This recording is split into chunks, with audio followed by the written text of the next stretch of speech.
Assalamualaikum viewers, welcome to this new tutorial. In this tutorial we are going to discuss if-else-if statement in JavaScript. We will see its syntax and we'll practice some questions of if-else-if statement in JavaScript. So lecture will be delivered by Sir Bakar, but let's start with the topic. जो हमारे पास next है वो कौन सा else if, ठीक है। If else हमने देख लिया है, अब हमारे पास है एल्स इफ। एल्स इफ की स्टेटमेंट हमने चलानी है। तो एल्स इफ में क्या होता है कि अगर आपके पास मोर देन वन कंडीशन, एक से ज़्यादा कंडीशंस हैं, तब आपके पास क्या होगा, एल्स इफ की जो वो कीवर्ड लगेगा, ठीक है जी। जैसे ये देखिए जी, इफ़ कंडीशन 1, कंडीशन 2, कंडीशन 3, 4, 5, जितनी कंडीशन आपके फुलफिल होगी उसके बाद आपके पास क्या आ जाता है, एल्स आ जाता है। कि अगर इनमें से कोई भी कंडीशन नहीं चली तब आपका एल्स पार्ट चलेगा, ठीक है। तो इसी वजह से इसको कंडीशनल स्ट्रक्चर या कंडीशनल स्टेटमेंट कह रहे हैं। कि देखिए जी, आपके पास ये statement number 1, statement number 2, statement number 3 है, ठीक है। अगर ये आपके पास देखिए, अगर आपका ये फर्स्ट इफ चल जाता है ना, तो ये स्टेटमेंट 1 मतलब कंडीशन 2 वाली और एल्स वाला चलता ही नहीं, यानी कि स्किप हो जाता है। तो इसकी वजह से आपको कहते हैं ये स्किप करता है, ठीक है।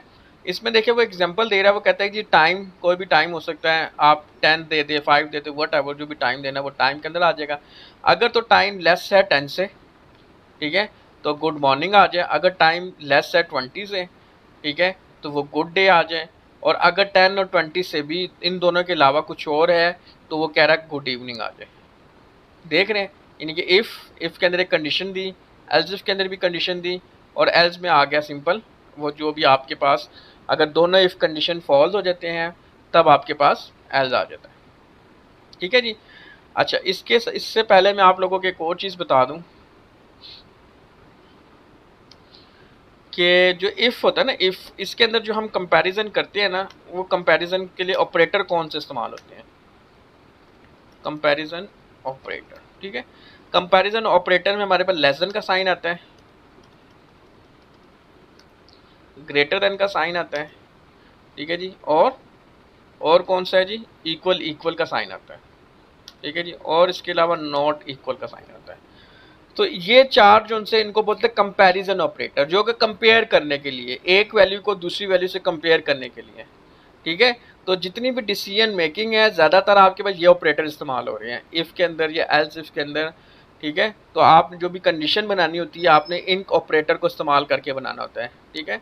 जिसमें आप किसी वेरिएबल को कंपेयर कर रहे होते हैं कि वेरिएबल लेस है, वेरिएबल ग्रेटर है, वेरिएबल इक्वल है, वेरिएबल नॉट इक्वल है, ठीक है। इसके अलावा आपके पास लेस देन इक्वल का साइन भी आ सकता है। इसका मतलब है कि अगर आपके पास ऐसी कंडीशन आती है जिसमें आप ये बताते हैं कि इन दोनों में से कोई भी एक चल जाए, ठीक है जी। लेट्स सी, मैं सारी चीज़ें आपको करके बता देता हूँ।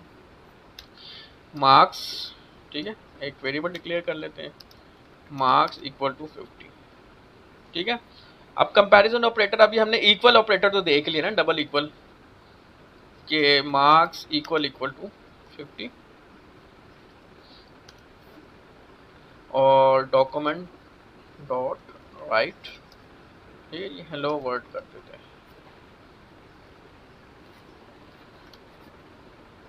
ये इसको मैं अभी कमेंट्स कर देता हूँ। ये देखिए जी, हेलो वर्ड आ गया कि आपका जो वैल्यू है ना कंपेयर हो रही है, इस वैल्यू को मतलब 50 कंपेयर हो रही है मार्क्स से, और मार्क्स के अंदर क्या पड़ा हुआ, 50 पड़ा हुआ है, तो कंडीशन ट्रू है, ठीक है जी। अब अगर मैं ये कर दूं, बल्कि यहाँ पे पहले लेस, ठीक है जी, और 50 की जगह में यहाँ पे 60 कर देता हूँ। अब यहाँ पे कंडीशन क्या लग रही है कि 60 लेस से 5 से, कंडीशन ट्रू है कि फॉल्स है, ट्रू है 60 लेस से 5 50 से, दोबारा बताएं। सर 60 लेस है 50 से 50 से, हाँ जी। तो 60 कैसे लेस हो सकता है। हाँ, तो कंडीशन फॉल्स हुई ना, जी कंडीशन फॉल्स है तो आउटपुट नहीं आ रही, ठीक है। लेकिन यहाँ पर मैं यहाँ पर ये लिख देता हूँ, ठीक एक सेकंड, यहाँ पे 60 लिख देते हैं, और यहाँ पर देखिए जी मैंने इक्वल का साइन लगा दिया। ये देखिए आपके पास अगर लेस देन और इक्वल का साइन दोनों इकट्ठे आ जाए ना, तो यहाँ पर ऑप्शन आ जाती है, चॉइस आ जाती है, इन दोनों में से कोई भी एक चल जाता है तो कंडीशन ट्रू कर दो, यानी कि लाजमी नहीं है कि दोनों ट्रू हो। अगर पहले वो क्या कह रहा है, वो कह रहा है चेक करो कि लेस तो नहीं है, 60 लेस तो नहीं है, क्या ये इक्वल है 60, इक्वल है 60 के, ये कंडीशन तो ट्रू होगी ना। जी सर 60 लेस नहीं है लेकिन 60 इक्वल है, 60 इक्वल है, तो इन दोनों में से लेस इक्वल में से कब आपके पास ना ऑप्शन आ जाती, दोनों में से कोई एक भी ट्रू होता है ना, तो आउटपुट वो क्या करता था, ट्रू कर देता है। ये देखिए जी, हेलो वर्ल्ड आ गया। ठीक है, इसी तरीके से अगर मैं यहाँ पर ग्रेटर देन का साइन भी लगा दूं तो आउटपुट आएगी। क्यों? क्योंकि ग्रेटर तो नहीं है लेकिन इक्वल तो है। ये देखें आउटपुट आ रही, दिस इज हेलो वर्ल्ड। ठीक है, लेकिन अगर जैसे ही मैं इसको इक्वल को खत्म कर देता हूँ, अब क्या है कि ओके। ग्रेटर भी नहीं है और इक्वल भी नहीं है, तो आउटपुट नहीं आ रही। ठीक है, लेकिन अगर मैं जैसे ही इसको 50 करता हूँ, 60 बड़ा है 50 से, अब आउटपुट आ रही है। ये देखें जी। जी सर। तो जितनी भी आपकी डिसीजन मेकिंग है ना, ये कंपैरिजन ऑपरेटर की मदद से होती है। जो कंडीशंस आप बनाते हैं, जो एक्सप्रेशन आप बनाते हैं ना, वो ये कंपैरिजन ऑपरेटर है, जिसके अंदर क्या होता है, less than, greater than, double equal, not equal. ठीक है जी। अब ये देखिए जी, आप इधर लिखते हैं नॉट इक्वल, कि जो 60 है वो 50 के बराबर नहीं है, कंडीशन ट्रू है ना। जी 60 50 के बराबर नहीं है, कंडीशन ट्रू है। लेकिन ये देखिएगा, अब मैंने क्या कर दिया, 60 को बराबर कर दिया 60 के, तो अब ये कंडीशन फॉल्स होगी। ये देख रहे हैं? जी सर। ठीक है, 60 बराबर नहीं है 60 के, जबकि 60 तो बराबर है, तो कंडीशन फॉल्स होगी। उसके बाद आपके सर पास ठीक है जी। इसके अलावा ना आपके पास कंपैरिजन ऑपरेटर के अलावा जो कंडीशन बनाते हैं वो होता है लॉजिक ऑपरेटर। ठीक है, और लॉजिक ऑपरेटर में आपके पास कौन कौन से ऑपरेटर हैं, एंड ऑपरेटर, ठीक है, और और ऑपरेटर, ऑपरेटर, नॉट ऑपरेटर। और नॉट ऑपरेटर, बेसिक जोन से हैं। ठीक है जी। तो ये जो 3 ऑपरेटर है, इनकी बेस पे भी आप कंडीशन बनाते हैं। ठीक है, एक सेकंड में पहले थोड़ा सा एक्सप्लेन कर दूं। और ऑपरेटर, ये एक्सेल की शीट नज़र आ रही है आप लोगों को? जी सर आ रही है। ठीक, एंड ऑपरेटर। ठीक है, जो बेसिक जो एंड ऑपरेटर है उसके पास 2 इनपुट होती है, एक एक्स होता है और एक वाई होता है। ठीक है, और जो फाइनल आउटपुट होती है, जो एक्सप्रेशन बनता है, वो एक्स डॉट वाई बनता है। ठीक है, अगर 2 इनपुट है ना, तो पॉसिबल कम्बिनेशन 4 होते हैं। 2 इनपुट के पॉसिबल कम्बिनेशन 4 होते हैं, 0 0 1 और 1 1। 1 और यहाँ पर 0 आएगा 0 1 1 एंड 0 0 एंड 1। 1। ठीक है, इसके अलावा कोई कम्बिनेशन नहीं बन सकता।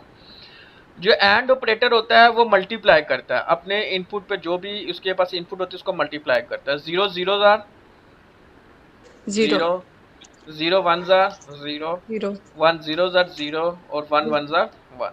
1। ठीक है, तो एंड ऑपरेटर क्या करता है कि और अगर इसकी मतलब इजीली अगर हमने अंडरस्टैंड करना, हम ये कह सकते हैं अगर इसकी इनपुट पे एक भी जीरो आ जाए, एक भी जीरो आ 0 जाए, आ जाए तो उसकी आउटपुट जीरो रहती है। यानी कि इधर जीरो आ गया, जीरो आ गया, जीरो आ गया, जीरो, मतलब एक भी इनपुट पे जीरो आ गया ना, तो इसकी आउटपुट क्या हो जाती है, जीरो। यानी कि दोनों तरफ 1 होगा तभी आपके पास 1 आएगा। ठीक है, तो बिहेवियर इसका मल्टीप्लाई का है। और इसके अलावा अगर इसकी एक भी इनपुट पे जीरो आ गया, वो क्या कर देगा, वो जीरो कर देगा। इसी तरह से हमारे पास एक और ऑपरेटर है, उसका नाम है और और ऑपरेटर।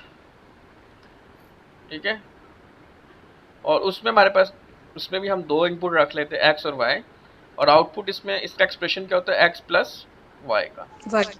और इसमें भी 4 कॉम्बिनेशन है, 0 0 1 एंड 1।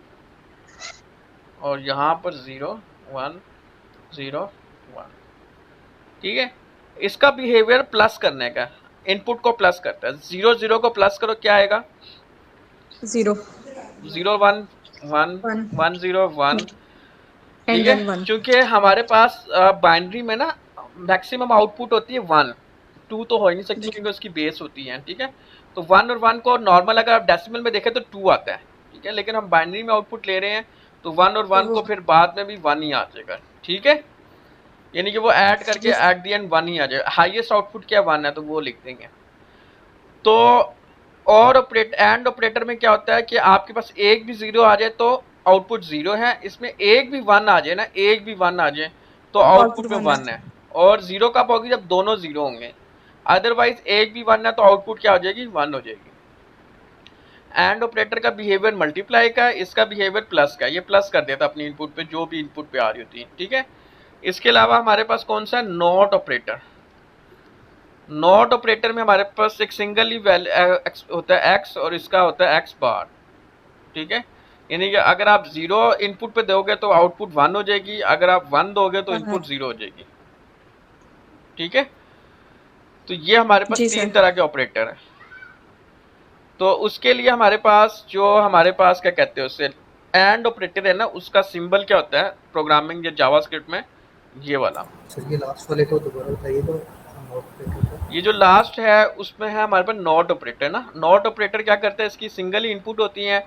अगर आप इसकी इनपुट पे 0 अप्लाई करेंगे, यानी कि आपने 0 दे दिया है, तो आउटपुट 1 आ जाएगी।